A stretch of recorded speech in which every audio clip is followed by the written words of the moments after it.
Friends, मैं हूं वहीदा और welcome to my channel Waheeda Bilimoria. Friends, आज हमने ये सोचा है कि अब हमने जब 6 पेपर सॉल्व कर लिए हैं क्लास 10th में, तो क्यों ना एक पेपर रियल पेपर लिया जाए कि जो हमारे एरिया का लास्ट ईयर दैट इज 2019-2020 का प्रीलिम्स का पेपर है।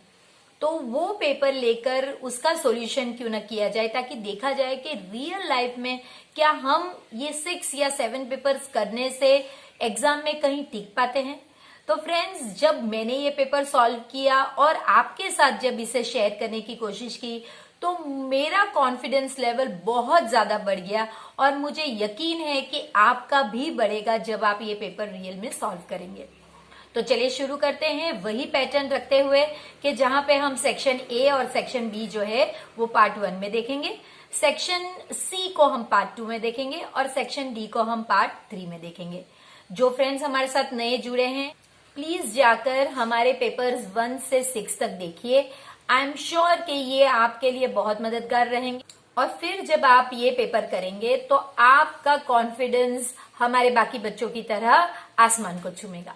तो फिर फ्रेंड्स, क्यों वेट कर रहे हैं हम, चलिए शुरू करते हैं हमारा पार्ट 1 ऑफ पेपर नंबर 7।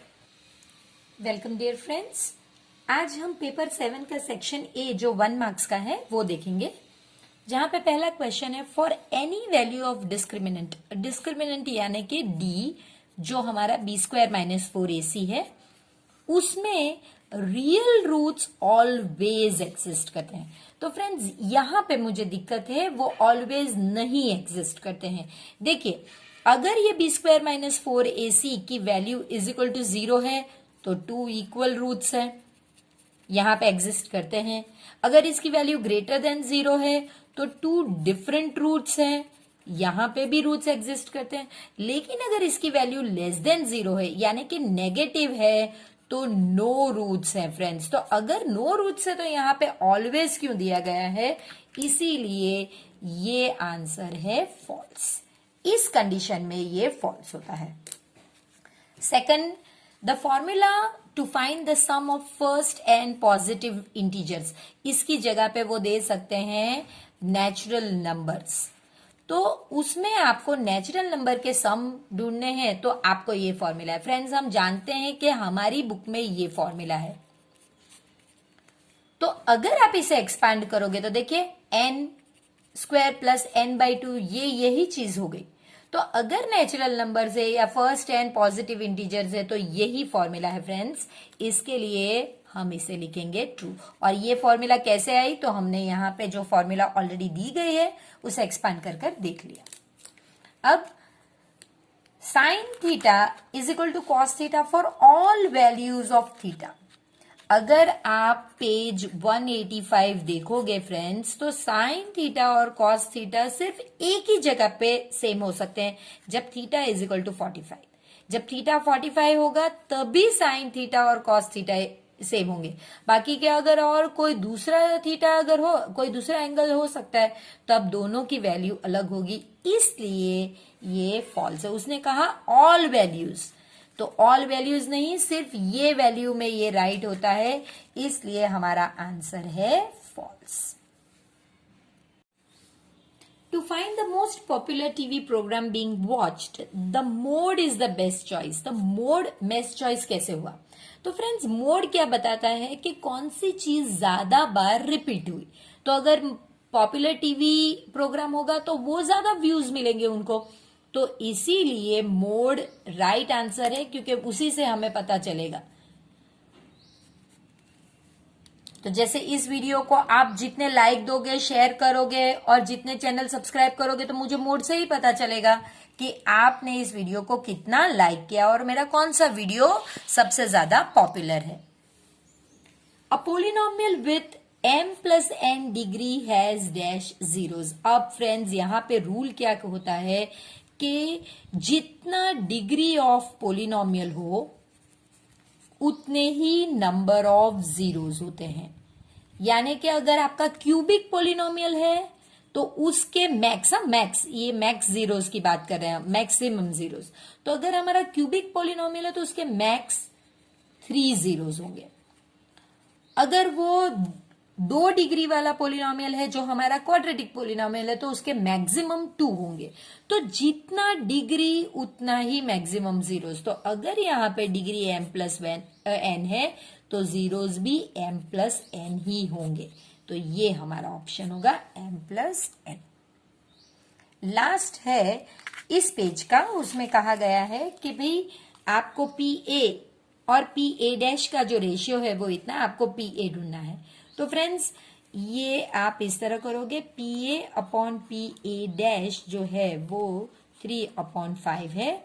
तो आप कर सकते हैं कि भाई PA = 3/5 इंटू PA', या फिर आप इस तरह लिख सकोगे कि PA' = A' को यहां भेज दीजिए और ये पूरा इस साइड पे आ जाएगा, तो 5/3 PA।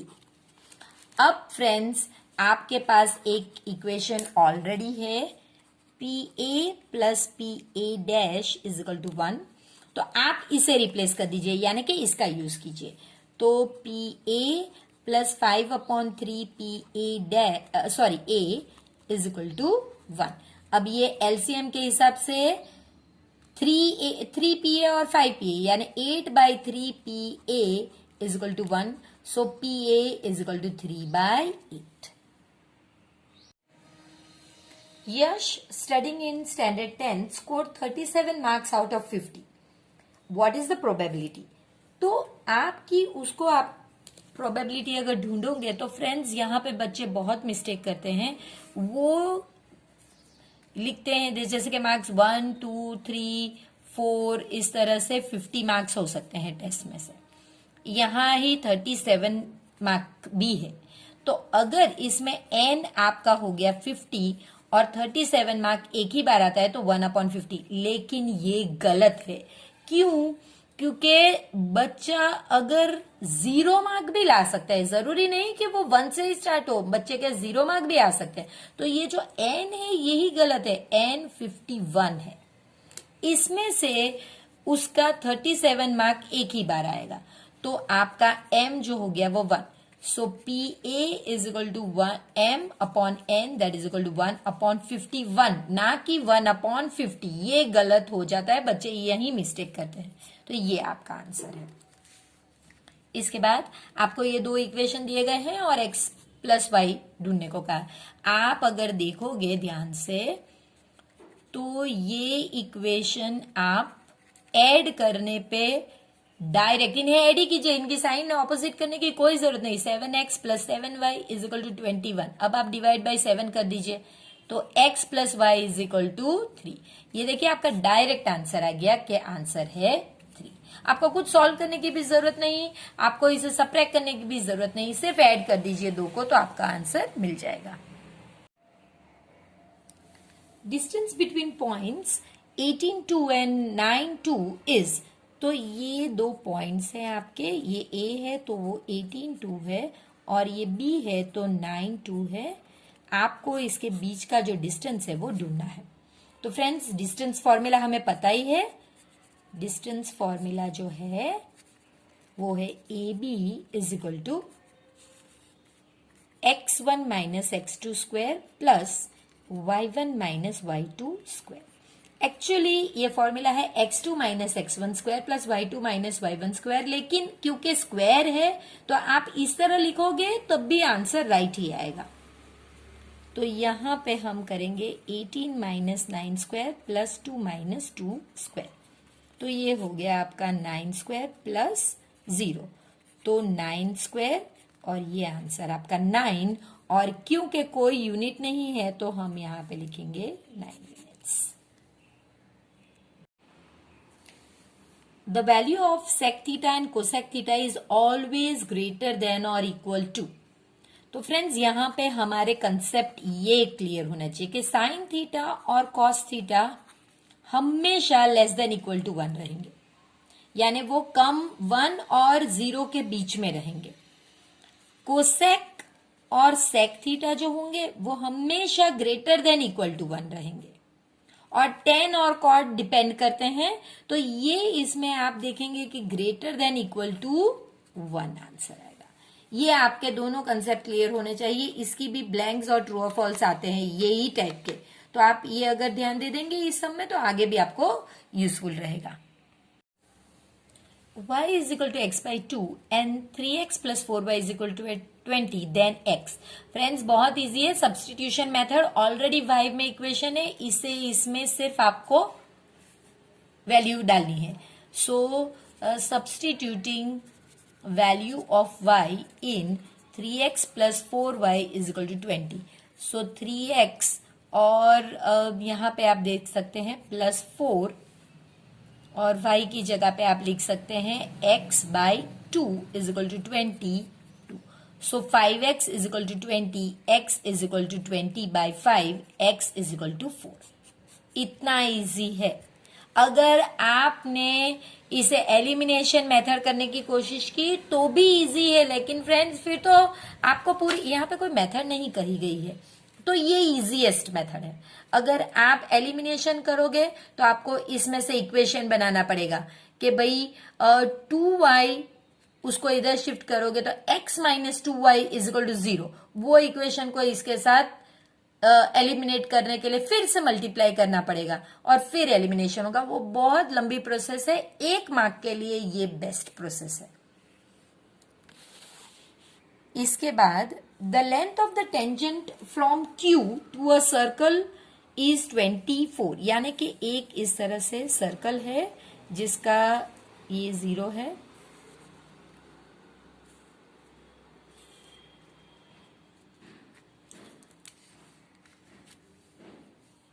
तो ये आपका Q है।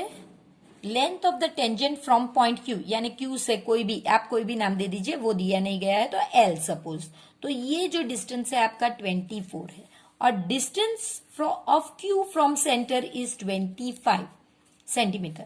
तो रेडियस आपको ढूंढने कहा गया है, यानी कि इस केस में आपको OL कहा गया है। सिंपल है फ्रेंड्स। अगर आपने यहाँ पे राइट एंगल ड्रॉ किया है तो बहुत सिंपल है, तो आपको बस पाइथागोरस लगाना है। In triangle OLQ angle L is equal to 90 degree, therefore by Pythagoras theorem hypotenuse ये होगा OQ square is equal to OL square plus LQ square, 25 square 24 square, sorry ये OL है तो OL स्क्वायर प्लस 24 स्क्वायर, इसे इस side पे shift कर देंगे। So 25 square minus 24 square is equal to OL square. अगर आप इसे सब्ट्रैक्ट करना चाहते हैं तो भी कर सकते हैं, ये वरना है 25 plus 24, 25 minus 24 is equal to OL square. तो इसका आंसर आएगा 49 और इसका आंसर आएगा 1। 49 1 जा 49, therefore OL square is equal to 49, OL is equal to 7 centimetre. तो यहां पे आप लिखोगे 7। फ्रेंड्स ये जो पेपर हम सॉल्व कर रहे हैं आपने देखा होगा कि कितनी फास्ट हम ये कर रहे हैं, क्योंकि हमारे आगे के कंसेप्ट क्लियर हो चुके हैं। ये पेपर कोई डमी पेपर नहीं है, ये पेपर लास्ट ईयर 2019-20 का प्रीलिम्स का पेपर है, यानी कि बोर्ड के पहले का प्री बोर्ड्स जिसे कहते हैं उसका रियल पेपर है, जो सॉल्व करने में बड़ी ही आसानी होती है क्योंकि हमने ऑलरेडी आगे के 6 पेपर्स करे हुए हैं। तो चले 13th वन देखते हैं। If the circumference and the area are numerically equal, यानी सर्कल का circumference is equal to area है, उनका न्यूमेरिकल इक्वल है, तो आप यहाँ पे फॉर्मूलाज डालिए। इसका फॉर्मूला 2πr और ये πr स्क्वायर, पाई पाई कैंसिल हो गया, r आप यहाँ पे डाल दीजिए, 2 is equal to r square by r, so therefore r is equal to 2 centimetre आपको मिल गया। लेकिन आपको डायमीटर पूछा है, so diameter is equal to 2 into radius, that is equal to 2 into 2, that is equal to 4 centimeter. The volume of two spheres are in the ratio 125 to 64. Find the ratios of their diameter. तो आपको volume of sphere 1 by volume of sphere 2, तो इसकी formula आपका value दे दी गई है और अब आप इसकी फॉर्मूला लिखिए, 4πr क्यूब, और यहां पे सिर्फ r बदलेगा, सो 4πr क्यूब, ये कैंसिल हो सकता है। तो 125, अब आप ये दो को ही आगे लेंगे, 125 आप जानते हैं 5 का क्यूब है और ये 4 का क्यूब है, is equal to r cube. तो आप अगर इस तरह से करेंगे 5/4, तो आप इसे मिटा सकते हैं। तो आपको आर का तो रेशियो मिल गया 5/4। अब आपको डायमीटर का करना है फ्रेंड्स। तो डायमीटर क्या होता है, diameter is equal to 2 into r, और यहां पे भी diameter is equal to 2 into r. तो आप 2 into r by 2 into r लिखेंगे, तो वो भी 2 इंटू 5, 2 इंटू 4, तो देखिए सभी चीज कैंसिल हो गई ना, तो वो भी 5:4 का ही रेशियो आएगा।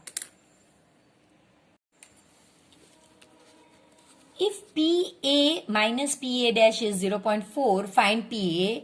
आपके लिए बहुत इजी है, PA minus PA dash is equal to 0.4, और ये आपको पता ही है कि भाई PA plus PA dash is equal to 1। देखिए इसे कैंसिल कर देंगे तो 2PA is equal to 1.4, so PA is equal to 1.4/2, that is equal to 0.7। और ये हमेशा कोई भी प्रोबेबिलिटी हमेशा 0 से 1 के बीच में होनी चाहिए, तो ये परफेक्टली राइट है, तो 0.7 आपका आंसर है। इसके बाद जो है वो भी PA और A डैश के रिलेटेड ही है।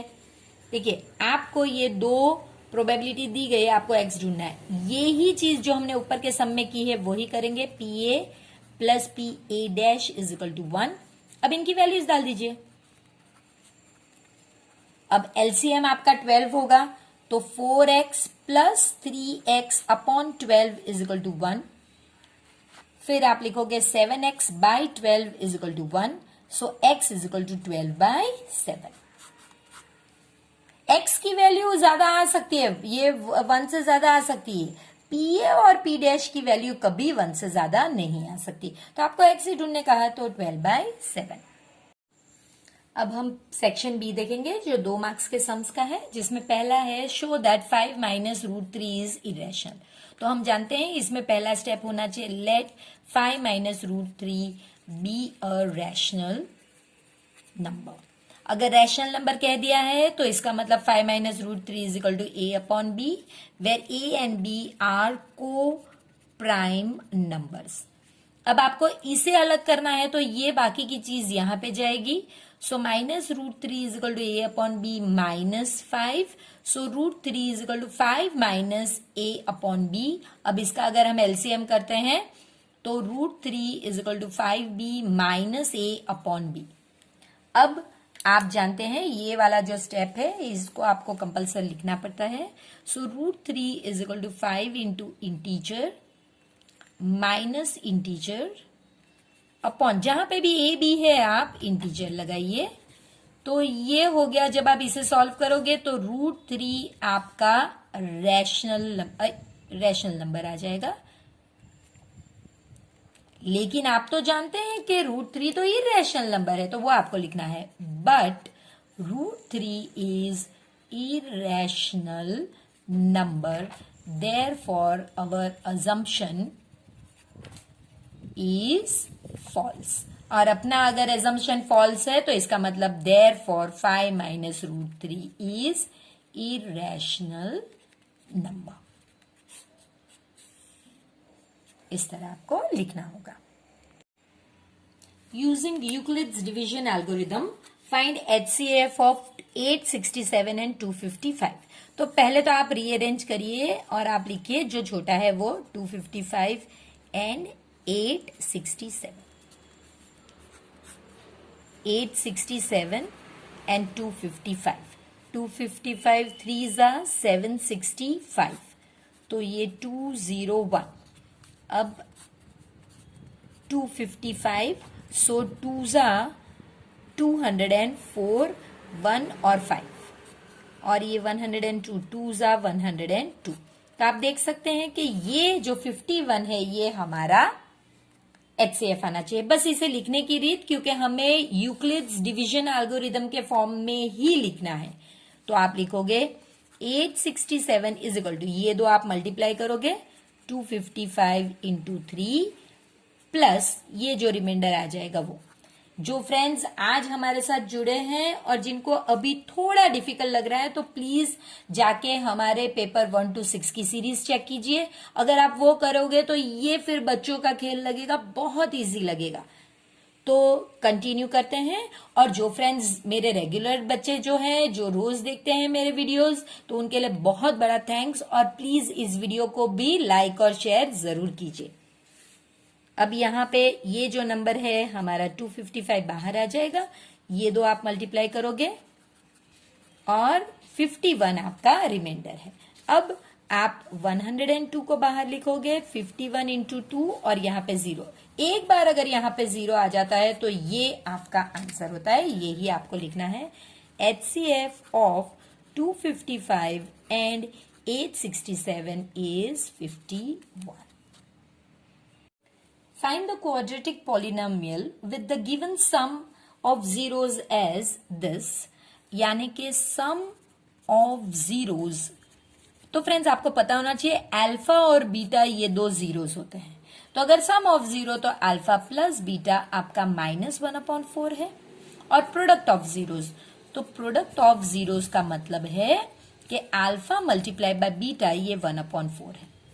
फ्रेंड्स ये अगर आपको मिल गया तो ये चीज आपको बुक में दी गई है जो आपको आनी चाहिए। तो वो मैं अलग कलर की पेन से लिख रही हूं ताकि ये आपको पता चले कि आपको लर्न करनी है। ये फॉर्मेट है।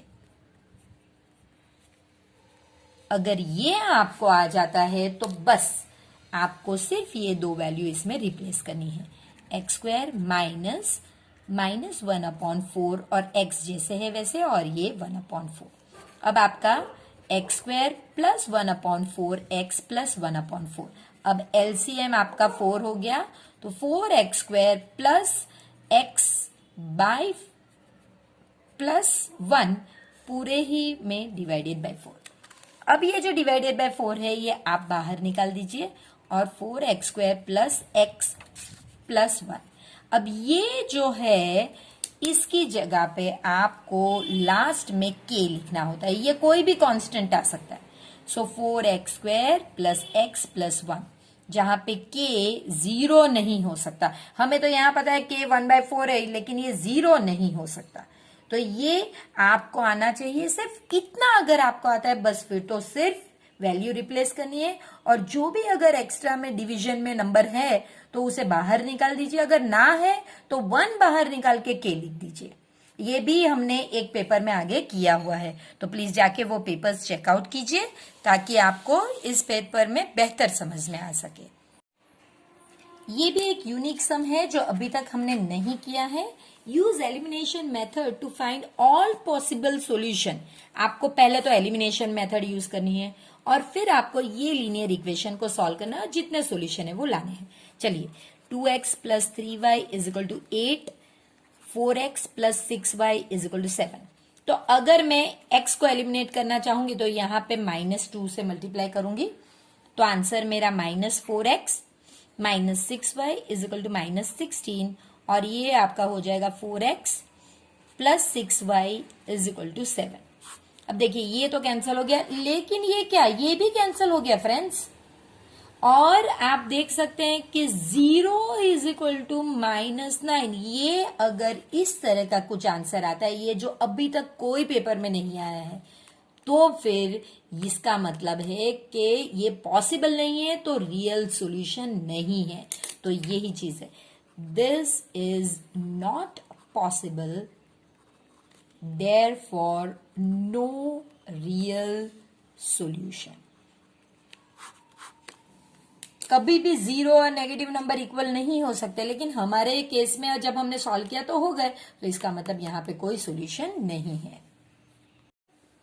5 years hence यानी अब के बाद, यानी के after, the age of Sam will be 3 times that of his son. तो पहले ये पहला सिनेरियो है और 5 years अगो यानी बिफोर, तो ये दूसरा सिनेरियो है। लेकिन पहले तो आपको प्रेजेंट एज ही पता होना चाहिए, तो पहली चीज हम प्रेजेंट एज से ही शुरू करेंगे। तो पहले सन की एज पता हो तब सैम की एज पता चलेगी। तो let son's age bx and Sam's age by। चलिए अब हम स्टार्ट करते हैं कि सैम विल बी यानी कि 5 years अगो, सॉरी अगो नहीं है, आफ्टर है, यानी आफ्टर जब भी हो आपको प्लस करना होता है। तो आपसे क्या कहा है, सैम, पहले तो आपको ये 2 के हिसाब से लिख लेना है। तो सन की एज कितनी होगी, अगर 5 years बाद में है तो पहले वो x था तो x प्लस 5।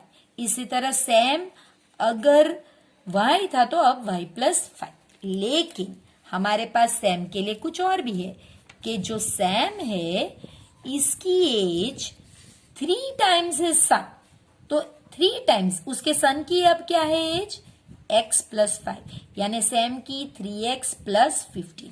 अब देखिए आपके पास सैम की 2 एजेस है, एक आपके पास ये है और एक आपके पास ये है। हमेशा जब भी आपके पास इस तरह से 2 चीज एक ही इंसान की हो तो उन्हें इक्वेट किया जाता है। तो देखिए इस तरह से y plus 5 is equal to 3x plus 15। अब मैं अलग पेन से करूंगी क्योंकि ग्रीन पेन आपको शायद बहुत विजिबल नहीं होगी। y मैं यहां पे लेकर आती हूँ, 15 यहां पे। So plus 5 minus 15 is equal to 3x minus y. So 3x minus y is equal to minus 10। ये आपका पहला इक्वेशन है। अब सेकंड सिनेरियो लेते हैं जहां पे कहा गया है 5 years ago Sam age was 7 times that of his son. तो चलिए अब वो लिखेंगे 5 years अगो। तो अगो का मतलब है आप सब्ट्रैक्ट करोगे, तो पहले तो आपको ये जो बेस होता है प्रेजेंट एज उसी से करना होता है। तो सन की एज अगर अभी x है तो 5 में x माइनस 5, और सैम की एज अगर अभी y है तो y माइनस 5। लेकिन सैम की एक और भी कंडीशन है जो मैंने आपको पढ़ के बताई कि वो कहते हैं कि वो 7 times हिज सन। अब सन की माइनस 5 है, सो 7x माइनस 35। अब हमारे पास अगेन सैम की 2 चीज है, इन्हें इक्वेट करेंगे। So y minus 5 is equal to 7x minus 35।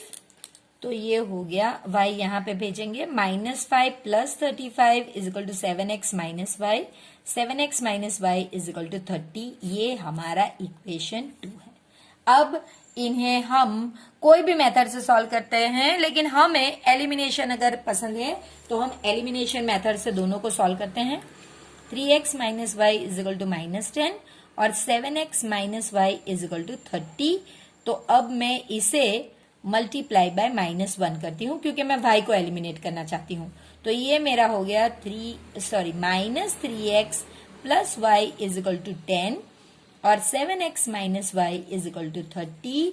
ये कैंसिल हो गया, 7 माइनस 3 यानी 4x is equal to 40, x is equal to 10।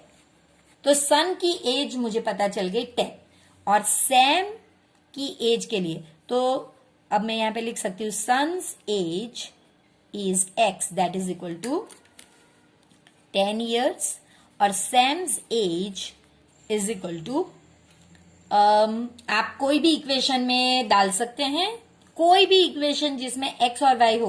तो अगर मैं इसमें डालती हूं 3x minus y is equal to minus 10, so 3 into 10 minus y is equal to minus 10। अब माइनस 30 इस साइड पे, minus y is equal to minus 10 minus 30। तो जब हमने इन्हें सॉल्व किया तो आप देख सकते हैं कि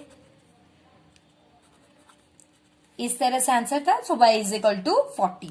तो अब हम लिख सकते हैं सैम्स एज इज 40 years। ये आपके दोनों के प्रेजेंट एज है। cot theta is equal to 7/8। Evaluate this. Friends ये बहुत इजी सम है, लेकिन बच्चे अगर मिस्टेक करते हैं तो वो कैसे करेंगे वो भी हम देखेंगे, इसलिए मैंने ये बहुत ज्यादा जगह रखी है। वरना ये सम सिर्फ 4 पॉइंट्स में, 4 स्टेप्स में हो सकता है। तो चलिए यहां से शुरू करते हैं। 1 plus sine theta 1 minus sine theta upon 1 plus cos theta 1 minus cos theta. अब ये कैसा हुआ ना फ्रेंड्स, ये ऐसे है a plus b, a minus b, तो ये हो गया आपका a square minus b square. तो यही चीज यहाँ पे भी होगी कि यहाँ पे ये हो जाएगा 1 square minus sine square theta, और ये हो गया 1 square minus cos square theta. अब आपको ये आइडेंटिटी भी पता होगी कि cos square theta plus sine square theta is equal to 1। तो अगर आपको कॉस स्क्वायर थीटा चाहिए तो वो 1 माइनस साइन स्क्वायर थीटा होगा, और अगर साइन स्क्वायर थीटा चाहिए तो वो 1 माइनस कॉस स्क्वायर थीटा होगा। देखिए यही चीज तो यहाँ पे है, 1 स्क्वायर का मतलब तो 1 ही होता है। तो ये इसकी जगह पे हम लिख सकते हैं कॉस स्क्वायर थीटा, और इसकी जगह पे हम लिख सकते हैं साइन स्क्वायर थीटा। अब मैं दोनों में स्क्वायर कॉमन निकाल दूंगी, सो cos theta upon sine theta, sorry square बाहर निकाल दूंगी। अब आप जानते हैं cos theta upon sine theta क्या होता है, तो वो तो कॉट थीटा होता है। कॉट थीटा की वैल्यू तो मुझे ऑलरेडी दे दी गई है, तो मैं सिर्फ अगर उसे डाल दूं 7/8 स्क्वायर, तो मेरा आंसर तो 49/64 सिर्फ इतने स्टेप्स में आ गया फ्रेंड्स। लेकिन फ्रेंड्स कुछ बच्चे यहाँ पे बहुत बड़ी मिस्टेक करते हैं, तो अगर वो मिस्टेक करते हैं तो कितना बड़ा सम सॉल्व करना पड़ेगा वो भी हम देखते हैं, ताकि अगर देखिए कोई सर्वगुण संपन्न तो होता नहीं है, अगर कभी एग्जाम में इतनी कॉमन चीज भी मुझे भी याद ना रहे और अगर मैं दूसरे मोड पे चली जाऊं तो फिर भी मैं सम सॉल्व कर सकूं, उसके लिए देखिए हम क्या करेंगे। आपको इस तरह से पहले जो नॉर्मल मेथड हम करते हैं वो है ये आपका कॉट थीटा है और ये सपोज मेरा थीटा है ABC। तो चलिए कॉट थीटा 7/8 है। कॉट थीटा का मतलब क्या होता है, एडजेसेंट अपॉन हाइपोटेनियस। तो एडजेसेंट मेरा है AB, थीटा का एडजेसेंट AB और hypotenuse adjacent upon opposite, sorry मेरी मिस्टेक है, और ये हो गया मेरा BC। यानी कि अब आप AB 7K हो जाएगा और BC आपका 8K, तो यहां पे 7K और 8K। अब ये तो पहला स्टेप। अब आपको ये ढूंढना होगा पाइथागोरस की मदद से।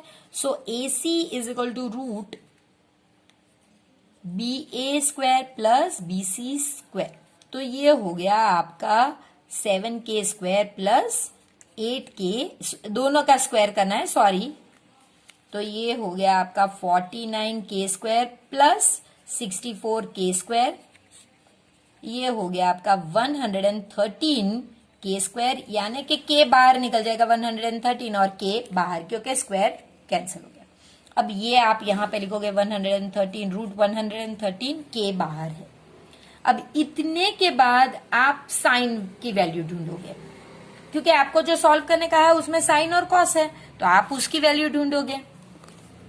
सो आप लिखोगे sine theta is equal to opposite upon hypotenuse. तो ऑपोजिट मेरा BC अपॉन AC, तो ये हो गया मेरा 8K upon root 113K, K cancel, so 8 upon root 113।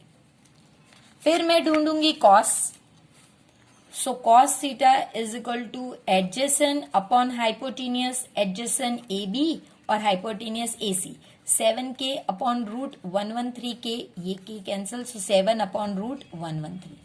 अब मुझे ये 2 की वैल्यू मिली। अब मुझे जो सम पूछा गया है उसको मैं लिखूंगी 1 plus sine theta, 1 minus sine theta, 1 plus cos theta, 1 minus cos theta.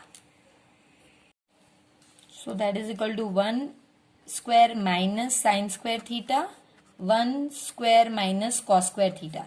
So that is equal to 1 minus 8 upon root 113 square upon 1 minus 7 root 113 square. So ये आपका हो गया 1 minus 8 square upon 113, 1 minus 7 square upon 113।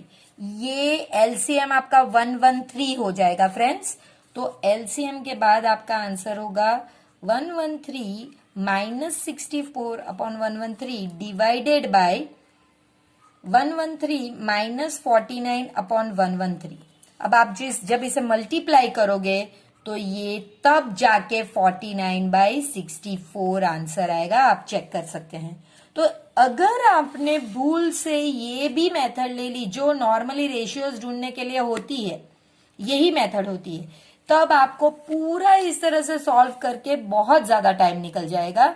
और ये some friends 2 से 3 जगह पे पूछा गया है, तो प्लीज इसे एक बार प्रैक्टिस कीजिए और within a minute you will get the answer in this, otherwise you will have to work a lot for this. If sec 4a is cosec a minus 20 degree, where 4a is an acute angle, ये भी बहुत interesting सम है। आपको पहले सिर्फ इतना लेना है कि sec 4a और इसका कॉम्प्लीमेंट क्या होगा। तो आपको पता है कि भाई sec 4a का कॉम्प्लीमेंट, तो sec का कॉम्प्लीमेंट है cosec, और आपको पता है कि अगर कॉम्प्लीमेंट ले रहे हैं तो फिर ये 4a डायरेक्ट नहीं आएगा, 90 माइनस 4a आएगा। ये आपने अपने आप से किया, खुद से किया, ये कॉम्प्लीमेंट डाला आपने। अब आपको ऑलरेडी दिया गया है कि but sec 4a is equal to cosec a minus 20, ये तो आपको गिवन है। तो फिर आप ये दोनों को इक्वेट कर सकते हैं। Therefore cosec 90 minus 4a is equal to cosec a minus 20। अब आप कोसेक को निकाल सकते हैं। Therefore 90 minus 4a is equal to a minus 20। अब आप a को एक साइड पे कर दीजिए, तो इसको आप शिफ्ट कर दीजिए 90 और इसको इधर, is equal to a plus 4a। 5a is equal to 110, a is equal to 110 by 5, a is equal to 22। इतना सिंपल है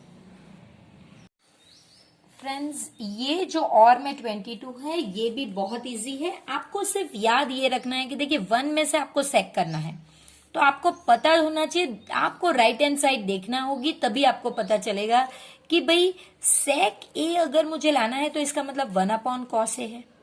और tan ए, देखिए यहाँ पे तो कुछ है ही नहीं, तो tan ए का मतलब क्या है, तो इसका मतलब साइन ए अपॉन कॉस ए है। तो इसका मतलब दोनों ही चीज में नीचे कॉस ए चाहिए, इसलिए हम ये लेफ्ट हैंड साइड जो है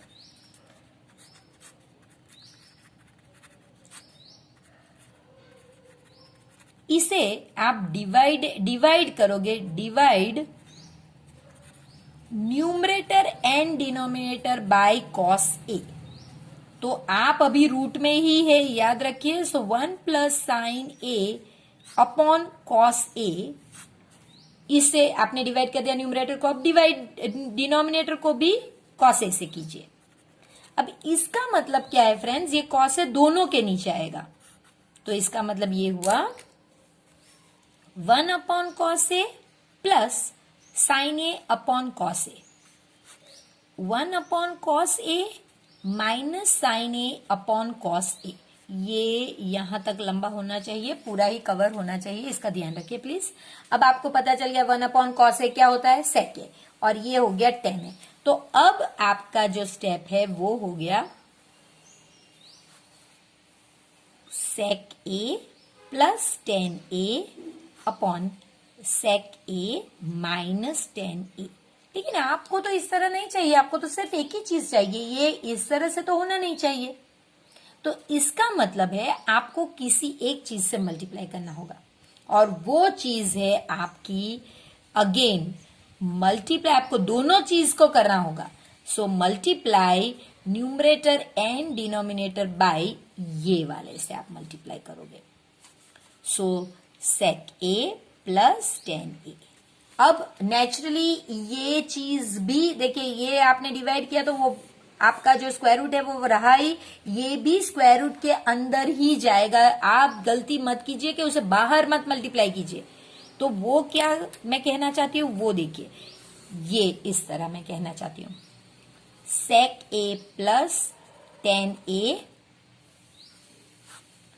सेक A minus tan A multiply by sec A plus tan A upon sec A plus tan A, क्योंकि न्यूमरेटर और डिनोमिनेटर दोनों को इससे, अब ये तो a plus b into a plus b यानी स्क्वायर हो गया, सो ये हो गया आपका sec a plus tan a the whole square, और ये हो गया आपका a minus b a plus B,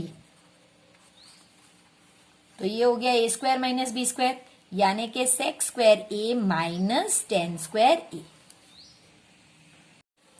अब ये आप इसको ऐसे ही रखिए, ये आपका जो है आइडेंटिटी है, तो इसकी वजह से ये तो हो जाएगा आपका 1, और ये यानी कि कोई भी चीज के नीचे 1 होगा तो वो आप काउंट ही नहीं करेंगे, तो ये हो जाएगा सिर्फ sec a plus tan a square upon 1, तो ये हम लिखेंगे ही नहीं, और ये स्क्वायर और स्क्वायर रूट निकल जाएंगे, तो sec a plus tan a, और यही हमारी राइट हैंड साइड है। If tangents PA and PB from point P to a circle with center O, यानी कि एक सर्कल सेंटर O, ये P,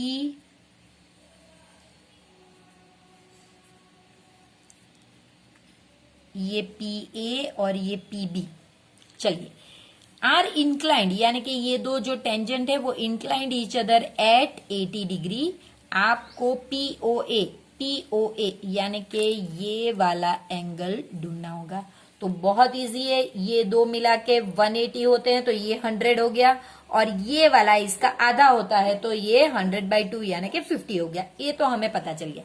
लिखने की रीत क्या है, तो यही लिखेंगे, ये दो को पहले इक्वेट, अरे आप 180 करके बताइए, angle AOB plus angle APB is equal to 180 degree,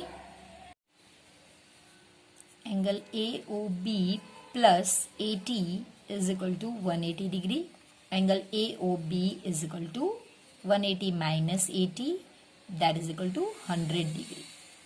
अब आपको लिखना होगा कि जो आपको ढूंढने को कहा गया है, angle AOP is half of angle AOB, ये पूरे का वो आधा है, so half of 100 that is equal to 50 degree.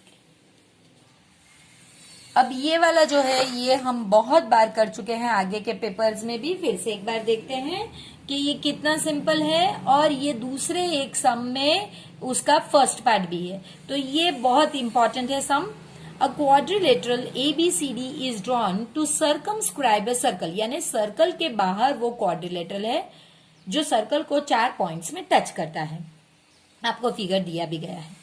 अब आपको फ्रेंड्स बताना ये है कि देखिए, पॉइंट ए से दो टेंजेंट्स निकलते हैं AP और AS, पॉइंट B से दो टेंजेंट निकलते हैं PB और BQ, पॉइंट C से CR और CQ, पॉइंट D से DR और DS, और ये सब एक दूसरे के इक्वल है, तो वो आपको लिखना है। तो जो चीज हमने अभी कही वही हम लिखेंगे, AP and AS are tangents to circle from point A, therefore AP is equal to AS, ये आपका 1। इसी तरह अब हम PB का लिखेंगे, सो BP या PB आप कोई भी दो में से एक लिख सकते हैं, सो PB and BQ are tangents to circle from point B, therefore BP is equal to BQ, ये आपका 2। मैंने क्यों BQ लिया, क्योंकि अब मेरा AP, ये देखिए AP और BP मिलाकर AB मिलेगा। अब मैं इसी तरह से अगर C का लूंगी तो मैं CR पहले लिखूंगी और CQ बाद में लिखूंगी, तो वही लिखूंगी, CR and CQ are tangents to circle from point C, therefore CR is equal to CQ।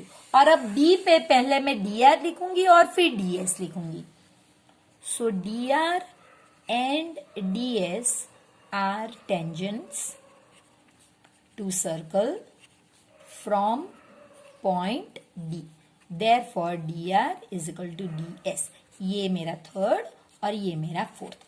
अब आपको देखिए पूछा जो गया है उसमें AB और CD, तो AB बनाने के लिए ये दो को ऐड करना पड़ेगा। देखिए AP और PB, तो ये दो को ऐड करेंगे तो आपको मिल जाएगा, देखिए ये दो को ऐड करने पे AB मिल गया, और DR और CD को ऐड करने के, ये दो को ऐड करने पे आपको CD मिलता है।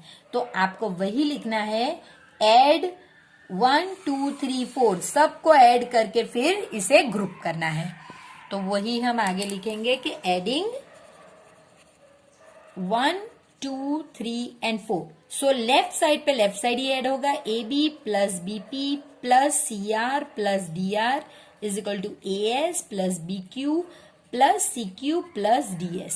ये और ये दो मिला के AB बन गया और ये दो मिला के CD बन गया। सो लेफ्ट हैंड साइड जो हमें चाहिए थी वो हमारी बन गई। अब राइट हैंड साइड के लिए आपको ग्रुप करना पड़ेगा।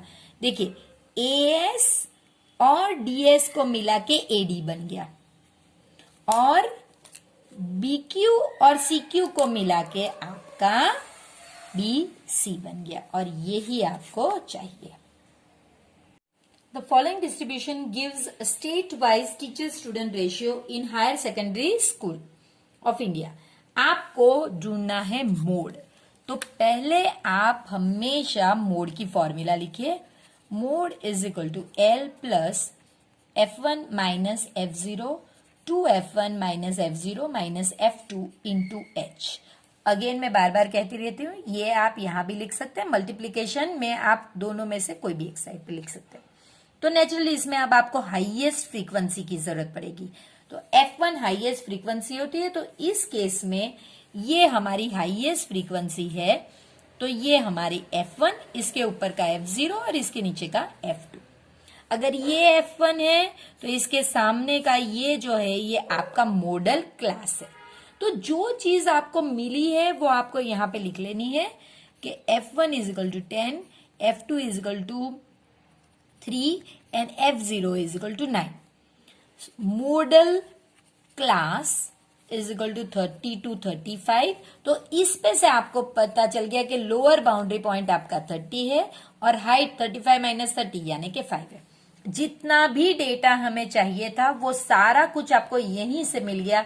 बस आपको फिर यही चीज को फॉर्मूला में डालनी है और सम को सॉल्व करना है। So that is equal to 30 plus 10 minus 9 upon 2 into 10 minus 9 minus 3 into 5। So 30 plus ये आपका 1 और 20 माइनस 12 इंटू 5। सो ये 30 प्लस ये 1/8 इंटू 5 यानी कि 5/8। तो 5/8 यानी कि 30 प्लस 5/8 एलसीएम आपका 8 अगर होता है तो ये हो गया 240 प्लस 1। आप ये एलसीएम में क्यों पढ़ते हैं, आप इसी को डिवाइड कर दीजिए। तो इसको डिवाइड करने 0.625 इसका आंसर आएगा। सो 30 प्लस 0.625 तो ये हो गया 30.625। और फिर आप देखिए कि हेडिंग किस चीज का है, तो हेडिंग है आपका नंबर ऑफ स्टूडेंट्स पर टीचर। तो ये आपको मोड के साथ लिखना होगा 30 स्टूडेंट्स पर टीचर। ये आपका आंसर हो गया। ये बहुत ही इंटरेस्टिंग सम है फ्रेंड्स, जो एग्जाम्पल 7 चैप्टर ट्रायंगल से है। इसे आप please application of trigonometry lesson से कंफ्यूज मत कीजिए। बच्चे सबसे ज्यादा यही कंफ्यूजन होता है कि उन्हें लगता है कि 2 ट्रायंगल्स हैं तो ये 100% एप्लीकेशन ऑफ ट्रिगोनोमेट्री से, लेकिन नहीं, ये ट्रायंगल लेसन से है। तो एक लड़की जिसकी हाइट है 90 सेंटीमीटर, तो ये लड़की है 90 सेंटीमीटर वाली, वो एक बेस लैंप पोस्ट से दूर चल रही है। ये लैंप पोस्ट की हाइट है 3.6 मीटर और इसकी स्पीड, ये लड़की जब चल रही है इस साइड पे, तो इसकी स्पीड है, आप देखिए इसकी स्पीड जो है ये 1.2 मीटर पर सेकंड है और ये 4 सेकंड्स तक चली है। तो फ्रेंड्स आपको ये चीज पता होनी चाहिए कि डिस्टेंस की फॉर्मूला क्या है। डिस्टेंस आपको पता है, देखिए speed is equal to distance upon time. तो अगर आपको डिस्टेंस चाहिए तो आपको स्पीड इंटू टाइम करना होगा, यानी कि ये उसकी स्पीड है और ये टाइम है। तो ये जो डिस्टेंस है इसके लिए आपको स्पीड मल्टीप्लाई बाय टाइम करना होगा, तो ये आपका आ जाएगा 4.8। 4.8 जो है मीटर होगा, क्योंकि ये सेकंड और ये सेकंड कैंसिल हो जाएंगे, तो 4.8 मीटर होगा। अब आपको और डेटा क्या दिया गया है, find the length of her shadow. ये जो शेडो, ये उसका शेडो पार्ट है, इसकी आपको लेंथ ढूंढनी है, ये चीज आपको ढूंढनी है। तो फ्रेंड्स ये बहुत इजी सम है, इसमें आपको ध्यान रखना है कि आपको 2 ट्राइंगल्स मिलेंगे। ये सब चीज आपको लिखनी पड़ेगी सम में, ताकि एग्जामिनर को पता चले कि आप समझ रहे हैं सम्स को। तो फिर ये पहला ट्राइंगल है जिसके बारे में हम बात करेंगे, और ये दूसरा। ये ट्राइंगल हमारा ए सी और ई है, जहां पे यहां पे बीच में बी है, और ये ट्राइंगल हमारा बी सी और डी है। इसमें आपके पास 3.6 मीटर है। यहां पे हम मीटर करेंगे 90 सेंटीमीटर, तो 90 centimetre is equal to 0.9 metre, तो हम ये 9 कर देंगे। ये हमारे पास ये पता नहीं था ना, तो ये x है और ये 4.8, तो ये टोटल जो है ये 4.8 प्लस x है, जबकि ये सिर्फ x है। अब फ्रेंड्स मैंने जैसे कहा कि बच्चे यहीं पे कंफ्यूज हो जाते, वो सोचते 2 ट्रायंगल है तो हमें tan थीटा या cot थीटा से लेके आगे बढ़ना है, लेकिन नहीं, यहां पे हम रेशियोज लेके आगे बढ़ेंगे। लेकिन वो कब ले सकते हैं, जब ये 2 ट्रायंगल को हम सिमिलर प्रूव कर दे तो चलिए सिमिलर इन्हें प्रूव करने के लिए आप आराम से कर सकते हैं। फ्रेंड्स देखिए, in triangle AEC and triangle BDC, पहले तो दोनों राइट एंगल्स है, तो angle A is equal to angle B, that is equal because 90 degree, तो ये आपको पहला ही हो गया। अब दूसरा एंगल आप देख सकते हैं, दोनों में C है, कॉमन है ये तो angle C is equal to angle C, तो ये हो गया सेम एंगल। तो AA क्राइटेरिया से therefore by AA criteria triangle AEC is similar to triangle BDC, ये दोनों सिमिलर है। अगर सिमिलर है तो रेशियोज इनके सेम होंगे, तो देखिए आप वो लिख दीजिए, therefore their ratios are equal। तो रेशियो में आपके पास देखिए, ये 2 ट्रायंगल में ये 2 डिवाइडेड बाय ये 2 ले लीजिए, तो आप लिखोगे therefore AE, अगर पहले AEC है तो उसी का लिखिए, और इसमें AE के बराबर कौन हो गया, BD। इसी तरह पे अगर आप यहाँ पे AC लेते हैं तो यहाँ पे उसके बराबर BC ले सकते हैं रेशियो में, तो AC अपॉन BC। अब आपके पास सबके मेजर्स हैं, तो देखिए 3.6 upon 0.9 is equal to 4.8 plus x upon x। अब ये तो आपका 4 हो गया। अब 4x is equal to 4.8 plus x, x को इस साइड पे ले लीजिए, so 4x minus x is equal to 4.8, 3x is equal to 4.8, x is equal to 4.8 by 3 1 and 6, so x is equal to 1.6 metre, यानी कि shadow जो है वो 1.6 मीटर है। बहुत इजी है फ्रेंड्स। देखिए ये सिर्फ 2 मार्क का सम है, इसीलिए आपको ये समझना है, और एक बार अगर आप समझ गए तो फिर ये 2 ट्रायंगल में से आप डायरेक्ट इस तरह से रेशियोज इक्वल करके सम कर सकते हैं। लेकिन 2 बार प्रैक्टिस अगर आप करेंगे तभी ये चीज पॉसिबल होगी। देखिए कितना इंपॉर्टेंट सम है ये, अभी हमने आगे के पेपर में भी ये सम सॉल्व किया था। Find the roots of equation this by completing the square method. तो पहले तो आप 5x square minus 6x minus 2 लिखिए इज इक्वल टू 0, और इसे ax square minus bx plus is equal to 0 से कंपेयर कीजिए। तो आपको पता चल गया कि भाई a आपका है 5, b आपका -6 और c आपका -2। वैसे किसी और की जरूरत नहीं पड़ने वाली, सिर्फ इसकी जरूरत पड़ने वाली। So 5x square minus 6x minus 2 is equal to 0, इसे डिवाइड कीजिए बाय 5, जो a है उसी से डिवाइड करना है। तो अब आपका जो इक्वेशन बन गया वो x square minus 6/5 x minus 2/5 is equal to 0। अब सबसे इंपॉर्टेंट पहला स्टेप, दो ही स्टेप इंपॉर्टेंट है इस समय। सबसे पहला इंपॉर्टेंट स्टेप, पहली ब्रैकेट में x माइनस ये हाफ अपने आप से आपको लिखना है, और फिर ये नंबर, और फिर स्क्वायर, फिर आपको ये माइनस अपने आप से लिखना है, और फिर ये वाला, और इसका स्क्वायर, और फिर ये इसकी ही साइन के साथ लिख लेना है, बस हो गया। अब यहां पे आप चाहें तो 3, so x minus 3/5 square minus 3/5 square minus 2/5 is equal to 0। अब पहले इसे इस साइड पे शिफ्ट कर दीजिए ताकि एलसीएम किसका करना किसके साथ करना वो कंफ्यूजन ना रहे।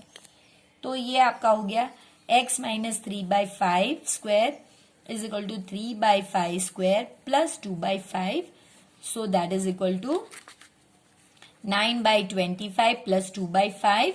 अब एलसीएम आपका 25 हो गया, सो 9 प्लस ये आप 5/5 से करोगे तो 10/25 दैट इज इक्वल टू 19/25।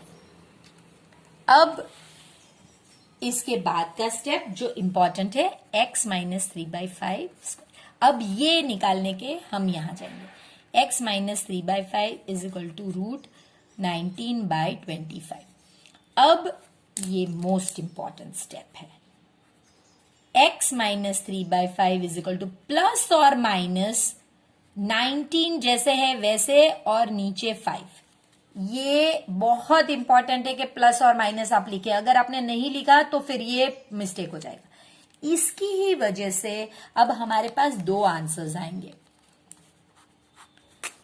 एक x minus 3/5 is equal to 19/5, तो ये अब इस साइड पे जाएगा, so x is equal to 19 plus 3 और दोनों के ही नीचे है 5, तो ये एक आंसर। और एक हो जाएगा x minus 3/5 is equal to minus root 19/5। अब ये इस साइड पे जाएगा तो x is equal to minus root 19 plus 3/5। तो देखिए ये दोनों आंसर कब पॉसिबल है, जब आपने इस स्टेप में प्लस और माइनस लिखा तो हमारे लिए इस सम में दो स्टेप जो मैंने स्टार किए हैं यही इंपॉर्टेंट है। इस सेक्शन का last sum, find two consecutive odd positive integers, consecutive यानी एक के बाद जो आने वाले हैं वो, sum of whose squares is 290। तो आप पहले लिखोगे let first odd number be x and second odd number be x plus 2। अगर इवन होता तब भी यही होता क्योंकि उनमें भी दो के बाद ही नंबर चेंज होते हैं। अब आपसे कहा गया है सम ऑफ स्क्वायर्स इज 290, तो यानी कि इसका स्क्वायर प्लस इसका स्क्वायर और उनका सम ये 290 है। तो बस आपको इसे सॉल्व ही करना है, x square plus 4x plus 4 is equal to 290, ये मिला के 2x square plus 4x is equal to, अब आप इसे इस साइड पे ले जा सकते हैं 290 minus 4, so 2x square plus 4x is equal to 186, अरे सॉरी या 286। अब आप सब में 2 है तो डिवाइड बाई 2 कर दीजिए, so x square plus 2x is equal to 143। अब ये आपका इक्वेशन हो गया। आप चाहें तो इसे नेचुरली आपको पहले इस फॉर्म में लेकर आना पड़ेगा, क्वाड्रेटिक इक्वेशन है तो इस फॉर्म में लाइए। अब इसे आप सॉल्व कर सकते हैं, 143 को आपको सबट्रैक्ट करना है, आंसर +2 लाना है, सो 13 11 जा नेगेटिव है तो ये इससे साइन मिलेगी और इसे ऑपोजिट, सो ये आपका हो जाएगा x square plus 13x minus 11x minus 143 is equal to 0। Common निकालिए, x plus 13 minus 11 x plus 13 is equal to 0। x plus 13 is equal to 0, oh sorry x minus 11 is equal to 0। अब वो step आएगा x plus 13 is equal to 0 और x minus 11 is equal to 0। So x is equal to minus 13, x is equal to 11। आप दो में से दोनों answers हो सकते हैं, लेकिन अब आपको सिर्फ यहां पे स्टॉप नहीं करना, आपको दो कंसेक्यूटिव नंबर्स है फ्रेंड्स, याद रखिए, और पॉजिटिव होने चाहिए। तो ये तो पॉसिबल नहीं है क्योंकि ये तो नेगेटिव नंबर आ गया, तो आपको यही लेकर चलना है क्योंकि पॉजिटिव दिया गया है। सो आप कहेंगे if x is equal to 11, x plus 2 is equal to 11 plus 2, that is equal to 13. The two positive, आपको ये लिखना है, the two positive odd numbers are 11 and 13. मैं बहुत खुश हूं क्योंकि जब मैंने ये वीडियो एडिट किया तब मुझे पता चला कि कभी ऐसा नहीं हुआ कि हमने सेक्शन ए और बी दोनों ही मिलाकर इतनी डिटेल में एक्सप्लेनेशन करने के बावजूद अगर 1 घंटे में उसे कंप्लीट कर रहे हैं तो ये हमारे लिए अचीवमेंट है।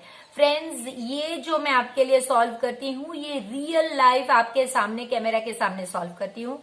तो इतने में अगर मैं एक्सप्लेन कर आपको कर रही हूँ तो आप जब प्रैक्टिस करोगे तो बिलीव मी इससे 3/4 टाइम में आप आराम से ये कर सकोगे। और एग्जाम में यही है कि हमें हर चीज के लिए एक टाइम मुकर्रर करना चाहिए, देखना चाहिए कि भाई इसके लिए हमें यही मिनट्स देनी है और इसके बाद हमें आगे के सम में बढ़ना होगा। तो फ्रेंड्स, इसी तरह एक नए पैटर्न के साथ हम मिलेंगे सेक्शन सी को सॉल्व करने हमारे पार्ट 2 में। तब तक प्लीज वीडियो को लाइक कीजिए, जरूर शेयर कीजिए इसे अपने फ्रेंड्स के साथ और मैथ्स को सबका प्यारा सब्जेक्ट बनाइए। और प्लीज वीडियो को लाइक करने के बाद चैनल को सब्सक्राइब करना मत भूलें।